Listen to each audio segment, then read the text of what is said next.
diri, nama saya Raja Fisapila dengan NIM 211203131300102. Untuk kesempatan kali ini, saya ingin mempresentasikan terkait proyek yang saya gunakan untuk tugas tema terkait mikrokontrol 8051 kali ini. Di sini tuh saya menggunakan project yang saya referensikan dari internet, yaitu 8051 Development Board referensi 5 dari PJRC. Kenapa saya menggunakan sistem ini? Sistem ini menarik karena komputer yang menggunakan papan tunggal yang dirancang khusus untuk aplikasi pemantauan data dan kontrol industri. Jadi sistem ini dapat dikembangkan untuk tugas-tugas tersebut. Seperti yang bisa kita lihat di gambar itu terdapat LCD dan beberapa LED untuk indikator. Nanti bisa kita gunakan untuk berbagai sensor. Lalu untuk selanjutnya, kita di sini untuk komponen yang digunakan tuh yang pertama itu sebagai otak utamanya itu microcontroller 8051 sesuai dengan ketentuan tugas kali ini, dan berjalan menggunakan kecepatan kristal 22.1184 MHz. Maaf, maksudnya koma. Untuk komponen lainnya itu seperti ada SRAM sebesar 32 kilobit untuk memori data dan kode pengembangan, lalu serta ada flash ROM sebesar 30 kilobit. Ini digunakan untuk menyimpan log data secara permanen. Lalu selanjutnya ada interface board yang ada isinya itu port untuk LCD 20x8. Serta tadi ada 8 LED diagnostik serta 50 jalur input-output digital yang terkontrol oleh 2 buah IC 82C55. Misalnya ada komunikasi dengan PC, kita bisa menggunakan chip MAC 232-nya.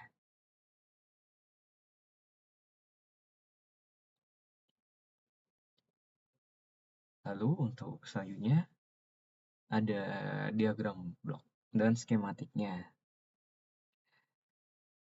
Saat kita lihat ini, arsitekturnya ini menggunakan multiplexed bus pada port 0, di mana alamat yang rendah akan dipisahkan oleh IC 74HC373. Lalu port 2 secara langsung menyediakan alamat yang tinggi agar program bisa berjalan fleksibel dari RAM maupun ROM.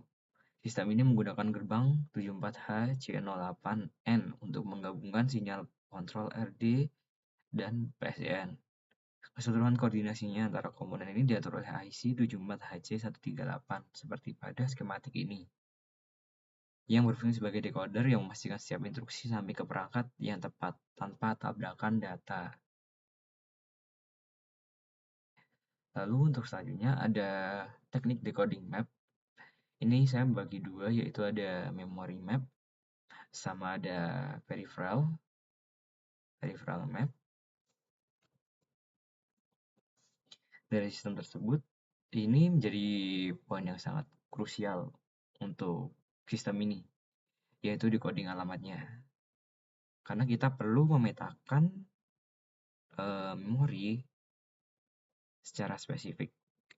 Seperti misalnya sistem monitor Polmoon 2 berada pada alamat 000H, seperti pada tabel, hingga 1FFH.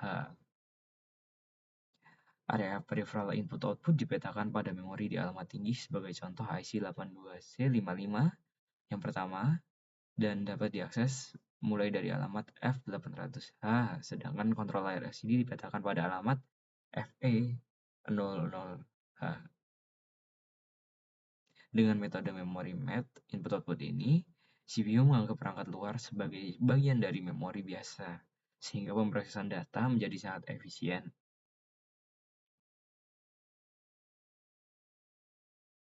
Lalu selanjutnya saya akan menjelaskan terkait algoritma program dan kode mnemoniknya.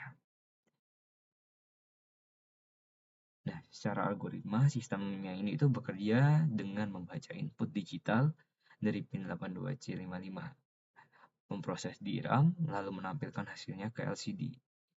Dalam bahasa assembly, kita menggunakan instruksi MoveX, lalu mengakses perangkat eksternal tersebut. Seperti misal, untuk mengirim karakter ke layar, kita cukup memuat alamat LCD ke register DPTR dan mengirim data dari akumulator ke alamat tersebut. Proses ini memungkinkan kontrol real-time terhadap 50 jalur input-output yang tersedia. Lalu untuk operasionalnya, kita itu di awal perlu melakukan booting, yaitu saat board mendapatkan arus listrik untuk menyala, maka dia secara otomatis akan menjatuhkan Powermoon 2 dari flash ROM. Lalu pengguna juga dapat mengunduh program atau misal memasukkan program melalui interface yang sudah saya jelaskan tadi, yaitu IC Max 232. Ya, untuk fungsinya ini untuk mengubah tegangan listrik agar sesuai dengan level logika mikrokontroler 8051. Lalu kode yang sudah terunduh dapat disimpan di SRAM 32K untuk dijalankan secara real time atau diprogram ke flash ROM untuk disimpan secara permanen sebagai log data atau program utama. Untuk interaksi mikrokontrolernya, yaitu menggunakan komponen peripheral dilakukan melalui teknik memory map input-output, di mana IC74HC138 ini bertugas untuk decoder alamat, yaitu mengaktifkan sinyal chip select berdasarkan bit alamat tinggi. Saat menjalankan instruksi X, mikrokontroler dapat membaca atau menulis data kedua buah IC secara bersamaan. Sistem dapat menampilkan informasi ke layar LCD melalui port khusus. Lalu untuk selanjutnya ada referensi yang saya gunakan, yaitu project dari PGRC. Nah, sini juga dijelaskan tools-toolsnya apa yang digunakan, terus boardnya menggunakan apa aja. Ini untuk development board ada apa saja, sudah jelaskan di sini semua. Lalu untuk fitur-fiturnya juga terdapat di sini dan juga hasilnya nanti di portnya. Oke, sekian presentasi dari saya. Terima kasih. Wassalamualaikum warahmatullahi wabarakatuh.